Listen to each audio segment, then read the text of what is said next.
You are listening to Historyman, a project of ekbarnes.com, where we walk in the footsteps of heroes and proclaim freedom reigns.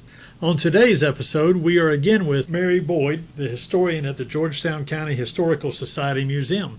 We're going to be talking about Georgetown, South Carolina, and its role in the American Revolution. So welcome, Mary. Thank you. I'm so glad to be here. Well, I am so glad to have you.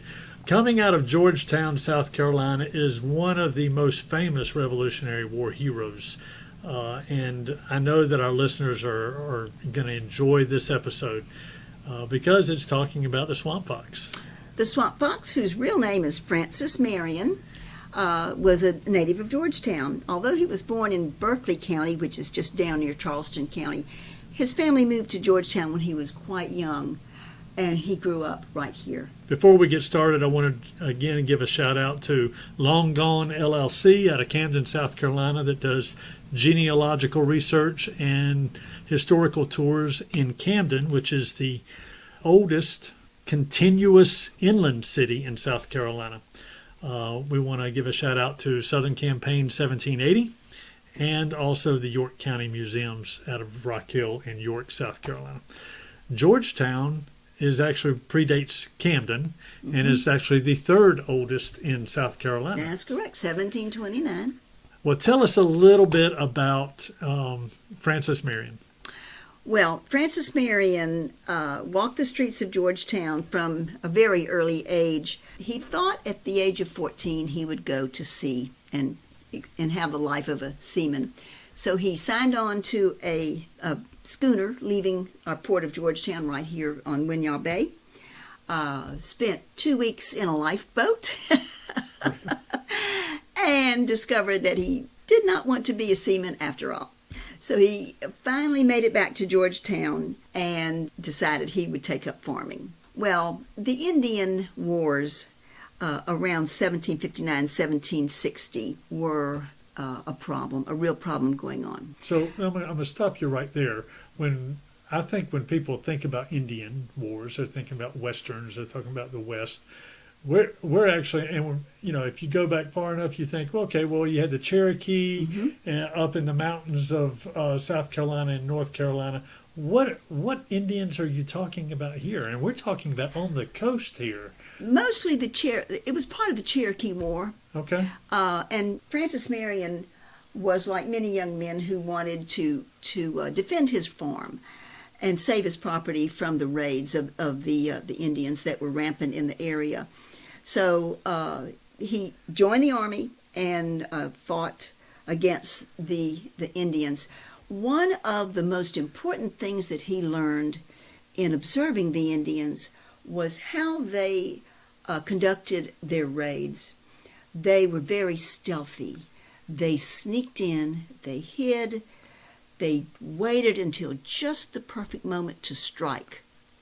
And that knowledge is what he brought to the Revolutionary War a little bit later in his guerrilla warfare tactics. Now, Francis Marion was involved with the Revolutionary War starting in 1776 with the Battle of Fort Moultrie. He was present, and the British were repelled at that battle, and they did not bother us here in South Carolina in great force until they took Charleston on May the 12th, 1780. Now, a week before that fall of Charleston, after about a 6-week siege, Francis Marion was visiting in a home at 106 Tradd Street in Charleston. Now, the tradition at that time was for the host, and this was an all-gentleman party, the host would lock all the doors and pocket the key, and nobody could leave until all the liquor was consumed. And that was a common practice among gentlemen of that time. Well, Francis Marion was not a drinking man, so he found a way to leave the party. He sneaked up to the second floor and jumped out of one of the windows. Well, he broke his ankle in the fall, so he had to limp away and go recuperate at a friend's plantation outside of Charleston. 1 week later was May the 12th, 1780, when Charleston fell to the British, and Francis Marion was not there. Because of that, shall we call it a lucky break? Pun intended. Now, his name would have just been on a list of prisoners taken in Charleston had he been present. Instead, he escaped and he continued his guerrilla warfare efforts against the British and became one of South Carolina's most revered Revolutionary War heroes. Now, you would not think that Francis Marion would amount to much when you read the descriptions of his physical appearance. We have no images of him. There are no paintings of Francis Marion done, no drawings, and the physical descriptions say that he was very short. He was only about 5'2". He had knocked knees, as they say, or was bow-legged. He had a large bulbous nose. His eyes were set too close together. But despite his physical appearance, the man had charisma. His fighters in his ragtag army were the militia, and that means just the local farmers, the doctors, the townspeople, the shop owners. Whenever the call came, they arrived. They were loyal to the point that they could be. They're not in the army. They're not paid. There are no uniforms. There are no regulations. They're just hit and miss, but loyal as anyone could want. They would need to leave and go back to their planting, go back to see about their families. They were excused, or they just said, I gotta go, and they left. But when the call came, they answered the call. So do you know anything about his ancestry? Was he not a French Huguenot? Indeed he was. His father came from an area of France, Arion, Aryan, so put an M apostrophe in front of that, and that's how the name Marion came about.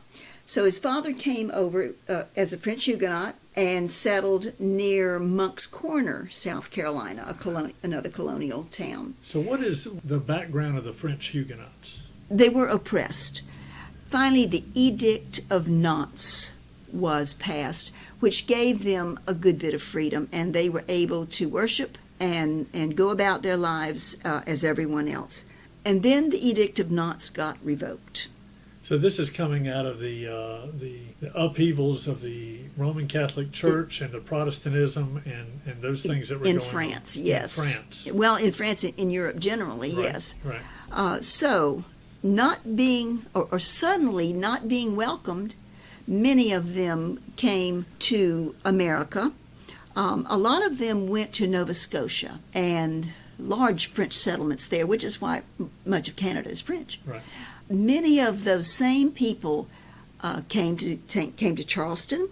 Some of them went on to New Orleans and the coast of Louisiana, and they were called Acadians, and that word has gotten corrupted to the word Cajuns, Gotcha. which All right. is part of that same movement that brought the French Huguenots to Georgetown, brought the Cajuns to Louisiana. So he ends up here in Georgetown. Mm-hmm. His plantation, is it here? No, his plantation is called Pond Bluff, and it was back in Berkeley County where he was born. I see. After the Revolutionary War was over, he went back to Pond Bluff, but found it had been burned, was in ruins, but somehow he managed to scrape enough money together to get it going. He was never paid by the government for his military services. He was a general in the regular army under George Washington. All of his men were not. They were just the local militia, but he never got paid. So he was given a command of one of the small forts near Charleston. So he did derive a little bit of income from that. He married Mary Esther Vidot, and she had a good bit of money. So he was able to revive his plantation, and he and Mary Esther, they're in their 50s by now, and they lived there happily until he finally died in 1795. Wow. Today, you won't find Pond Bluff. It is under the waters of Lake Marion.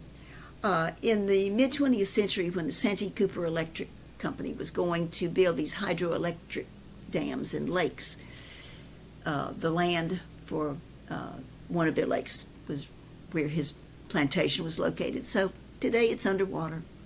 So what are some other stories of Francis Marion here in Georgetown? Well, there are several legends about him. One thing is that he was called the Swamp Fox.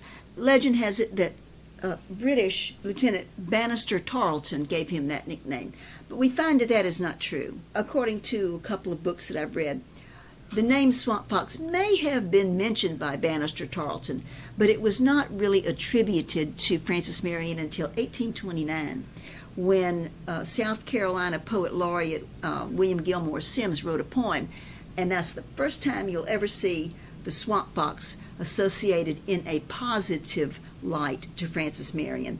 If Bannister Tarleton said it, it was a vile insult. Another legend of Francis Marion is that he walked on water. Well, maybe. What he did was, knowing the swamps as keenly as he did from his hunting and fishing days as he grew up here in Georgetown, he was able to navigate those without any trouble. He knew where to cross. He knew which streams were passable, which were too deep. And their tidal influenced also. So at low tide, he would build small flat bridges over the areas where it was safe for him to cross. But when the tide came up, they're covered under 2 or 3 inches of water and invisible, but known to him. So when the British would chase him back into the swamp area, he'd find those bridges and it looks like he's walking on water. That's fascinating. One of the misconceptions in the teaching of the American Revolution in schools is that the Revolutionary War ended with the surrender of Lord Cornwallis at Yorktown on October 19, 1781. Not so. South Carolina was still occupied by the British. South Carolina saw more battles and skirmishes after that date than any other state in the entire war, and it was another 14 months before the British finally evacuated Charleston in December of 1782. And Francis Marion was one of the last standing armies against the British. Not wishing to seek revenge, which was one of his greatest attributes, he did not go into Charleston to see them off. He and his men just quietly disbanded and went home. Almost like Cincinnatus, right? The Roman general, the Roman citizen general who went back to his home right after the war that he fought in. And on Francis Marion's tomb is a statement of his life. It says, "He lived without fear and he died without reproach." He had no reason to regret anything he did in the Revolutionary War. He was not vengeful. He did not wreak revenge on the enemies as so many on both sides did. It is interesting. They even, Disney made a series. 1959. Right. He did indeed. Every Sunday evening was the Walt Disney Show, and he had what I think might have been one of the first mini-series. He had the story of the Swamp Fox, and it ran for several weeks. And the actor that played Francis Marion is someone we'll probably all recognize, Leslie Nielsen. Right. A gorgeous young man at the time. From what I understand, they used the costumes from Robin Hood as the costumes that they wore during that series. Possibly. You really didn't need to invent any uniforms, though. The soldiers, his soldiers, just wore their everyday clothing. That's right. That's right. And they used marsh tackies. They used marsh tacky horses. That was one of Francis Marion's strong points. He used the marsh tacky horses because they can navigate the terrain of the swamps very easily. They have very large hoofs. You had said in a previous episode the marsh tackies were some of the original horses brought here by the Spanish in the 1500s. That's right. And they are still an icon in South Carolina. They are small in stature, able to navigate over water where other horses are afraid of water, afraid of jumping water. Yeah. Now they are small horses. They're not beasts of speed by any stretch of the imagination, but they were certainly good for him in the marshes and the swamps. Perfect animal of South Carolina. for him to navigate the swamps. It is interesting as you go across the battle sites in the Revolutionary War or any battle site in general. one of the ideas in battle is to have the high ground, so you have the vista, so you can see the enemy coming, that sort of thing. Right. In the geography of Georgetown, there's no high ground. No, low country. All of it is low, and so it's hard to see your enemy coming or see where they're going to. And it's not like in the westerns where you see dust clouds off in the distance coming your way. Right. So I would imagine that the British, who did not know the area, even their loyalists, most of their loyalists were from other places, New York, Pennsylvania, that sort of thing. They did have loyalists or Tories that they brought up in this section of the country that they relied on. But a lot of the British force would be bewildered by this geography around here. Another interesting story about Francis Marion is called The Dinner. Francis Marion is out in his encampment in the swamps on his place called Snow Island. He has a few British prisoners there, but he was not one to take prisoners very often. He was much more humane than that. So there is to be a prisoner exchange, and a British officer is blindfolded and brought into the encampment. So Francis Marion invites him to dinner, and on this crudely made table, standing next to them in the painting, are several sweet potatoes. And there's a fire next to the table, and Francis Marion's manservant, Oscar Marion, is there roasting more sweet potatoes. And he said, "Sir, if you will join us for dinner," and the British officer said, "This is all that you have to eat?" He said, "Yes, and we are grateful for the bounty of the land." So the evening went on, and when the officer returned to his regiment, he said, "I am resigning my commission. I will not fight against people who are that dedicated to their cause." So he was so impressed with Francis Marion and how they were getting along on so very little that he said, "You can't beat these people." Right. And it's a precursor to the guerrilla wars, even like in Vietnam. Nicaragua. In Nicaragua. In fact, the people in the Nicaraguans copied Francis Marion's. I remember Ronald Reagan saying they have studied Francis Marion's techniques. So it was another little tentacle of history reaching out. Fascinating.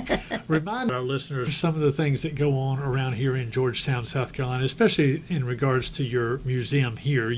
You have an event that happens every spring.